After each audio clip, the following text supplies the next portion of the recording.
Hello दोस्तों, मेरा नाम है नौशाद आलम। स्वागत है आपका अपना चैनल इंस्टेंट एजुकेशन पे। दोस्तों, आज हम लोग पढ़ेंगे Sanskrit class 10th Bihar board के पहला चैप्टर जिसका नाम है मंगलम। तो दोस्तों, उसका लाइन बाय लाइन व्याख्या पढ़ेंगे। उसके बाद जो श्लोक दिया है उस श्लोक का एक एक करके अर्थ जानेंगे। तो दोस्तों, आप लोग किताब निकाल लीजिए, पढ़ते हैं। कहता उपनिषदः उपनिषद वैदिक वाङ्मयस्य वैदिक साहित्य के अंतिमे भागे अंतिम भाग में दर्शन शास्त्रस्य दर्शन शास्त्र के सिद्धांतान सिद्धांत को प्रकटयन्ति प्रकट करता है। मीन्स दोस्तों, क्या उपनिषद जो है वह वैदिक साहित्य के अंतिम भाग में दर्शन शास्त्र के सिद्धांत को प्रकट करता है।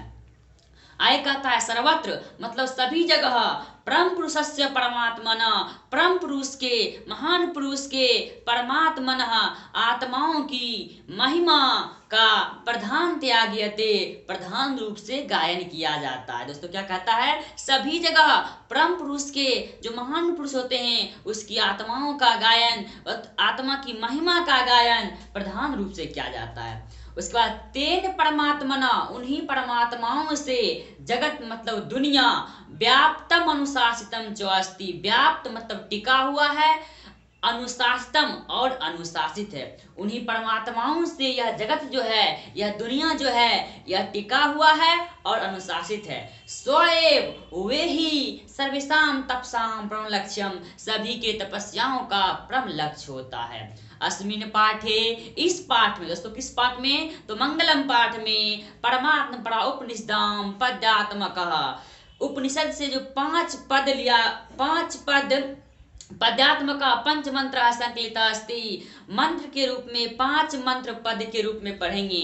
दोस्तों, यहाँ से क्वेश्चन उठता है कि मंगलम पाठ में कितने मंत्र हैं, तो 5 मंत्र हैं, जो अक्सर एग्जाम में ऑब्जेक्टिव में पूछा जाता है। इसलिए दोस्तों याद रखिएगा, मंगलम पाठ में 5 मंत्र हैं। चलिए दोस्तों, पढ़ते हैं एक एक करके मंत्र। दोस्तों, पहला कहता है हृदमयेन पात्रे। दोस्तों, हृदमय मतलब सोने के, पात्र मतलब पात्र से, सत्यस्यापीतम, इसको तोड़ेगा दोस्तों क्या होगा, सत्य जोर अपीतम, सत्य का अपीतम मतलब होता है दोस्तों ढका हुआ, सत्य का ढका हुआ। क्या दोस्तों, तो मुखम मुंह। कहता हृदमय पात्रे, सोने के पात्र से, सत्यस्यापीतम मुखम, सत्य का मुंह ढका हुआ है। किसका मुंह ढका हुआ है, तो सत्य का मुंह ढका हुआ। किससे दोस्तों, तो सोने के पात्र से। तत्वम पुसन न पाविर्नु, हे पुसन उसको हटा दीजिए, उस पात्र को हटा दीजिए। सत्य धर्माय दृष्टये, सत्य धर्म को देखने के लिए। किसके लिए दोस्तों, तो सत्य धर्माय दृष्टये, सत्य धर्म को देखने के लिए। दूसरा क्या कहता है दोस्तों, कहता अनोरणीयान महतो मह्यान, अनोरणीयान, अनु से भी छोटा। अनु क्या होता है दोस्तों, सबसे छोटा कनु कहते हैं अनु। कहता अनोरणीयान, अनु से भी छोटा, महतो मह्यान, महान से भी महान, बड़ा से भी बड़ा, आत्मा से जंतुर निहत गुह्यायाम, आत्मा का स्वरूप है। दोस्तों, आत्मा का जो स्वरूप है वह अनु से भी छोटा है, छोटा से भी छोटा है और बड़ा से भी बड़ा है। जंतुर निहत गुह्यायाम, जो जंतु के हृदय रूपी गुफा में छुपी हुई है। कहाँ छुपी है दोस्तों, जंतुर निहत गुह्यायाम, जंतु के हृदय रूपी गुफा में छुपी हुई है।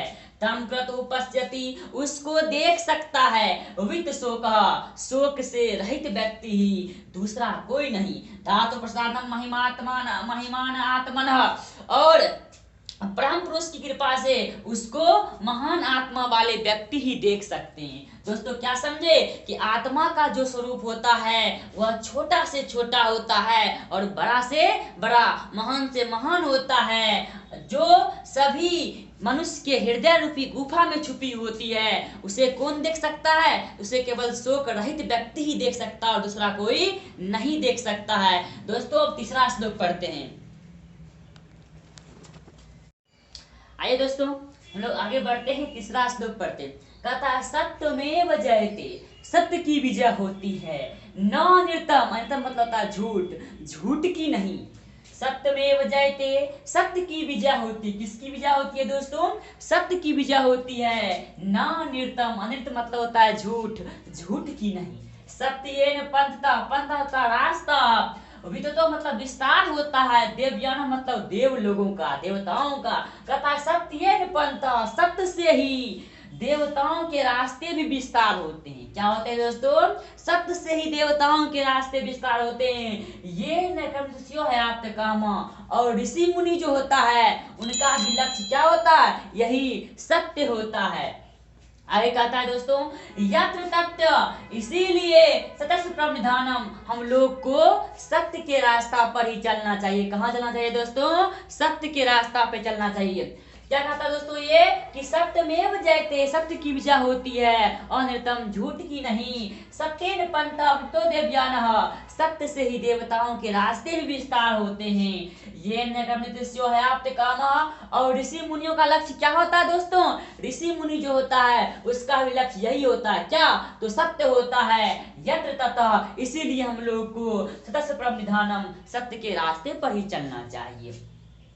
आगे दोस्तों क्या कहता है? यथा नद्यः, जिस प्रकार नदियां अस्यन्दमाना, बहती हुई समुद्र में चली जाती है।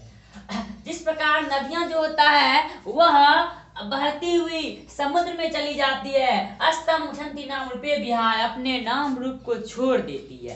कहता है जिस प्रकार नदियां जो है वो अपना नाम रूप को छोड़ देता है, नाम रूप को छोड़ के नदी में मिल जाता है, उसी प्रकार तथा उसी प्रकार विद्वान नाम रूपात विमुक्ता, विद्वान लोग जो होते हैं वो अपने नाम रूप को छोड़ देते हैं और परमात्मा परम पुरुषों उपैति दिव्यम, और महान पुरुष में मिल जाते हैं।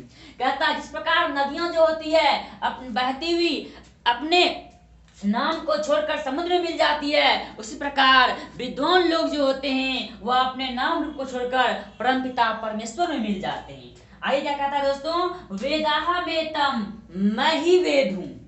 पुरुषम महानतम, पुरुष में महान मैं ही हूँ। आदित्यम वर्णः तमसा प्रस्तात्, अंधकार से परे सूर्य की तरह। आदित्य मतलब होता है सूर्य।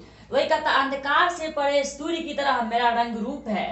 तमेव विद्वा वेति मृत्युमेति, इसे ही जानकर मृत्युमेति, मृत्यु पर विजय प्राप्त किया जा सकता है। नान्यः पंथा वितेना, इसके सिवा कोई दूसरा रास्ता नहीं है। क्या हो दोस्तों इसका अर्थ?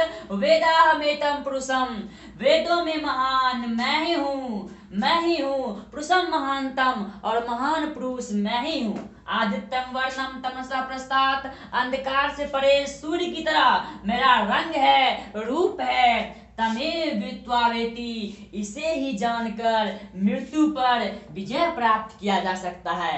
नान्य पंथा वेतेना, इसके सिवा कोई दूसरा रास्ता नहीं है। इस प्रकार दोस्तों हम लोग मंगलम पूरा पढ़ लिए। दोस्तों इससे एक श्लोक पूछता है, इसलिए इसको अच्छा से पढ़ लीजिएगा। तब तक के लिए इतना ही। अगले वीडियो में लोग मिलेंगे। पाटलिपुत्र वैभव